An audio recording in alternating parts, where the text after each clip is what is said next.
ঘরোয়া উপকরণ দিয়ে খুব সহজে বাড়িতেই তৈরি করে ফেলো দোকানের মতো পারফেক্ট কচুরি। প্রথমেই একটা মশলা তৈরি করে নিচ্ছি। প্যানের মধ্যে নিয়ে নিচ্ছি 1 চামচ গোটা জিরে, 1 চামচ মৌরি, 1/2 চামচ গোটা ধনে, 4-5টা শুকনো লঙ্কা ড্রাই রোস্ট করে নিয়ে ঠান্ডা করে গুঁড়ো করে নেব। এবার একটা প্যানের মধ্যে 1 চামচ ঘি, কালো জিরে আর হিং ফোড়ন দিয়ে কড়াইশুঁটি, আদা, কাঁচা লঙ্কার পেস্টটা দিয়ে দিয়েছি। এবার মশলাটা দিয়ে নামিয়ে নিলাম।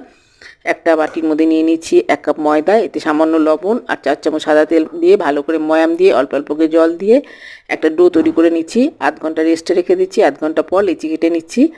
এবার একটা লেচি নিয়ে বাটির আকারে গড়ে নিচ্ছি। সাইড থেকে চাপ দিয়ে দিয়ে একটা বাটির আকারে গড়ে ভিতরে স্টাফিংটাকে ভরে মুখটাকে খুব ভালো করে সিল করে দিতে হবে। মুখটাকে খুব ভালো করে সিল করে নিয়ে এবার এটাকে বেলে নিতে হবে। প্রথমে বেলনির মধ্যে নিয়ে হাত দিয়ে একটু চেপে দিতে হবে। এরপর ভালো করে বেলে নিয়ে গরম তেলের মধ্যে ভেজে নিলেই রেডি কড়াইশুঁটির কচুরি।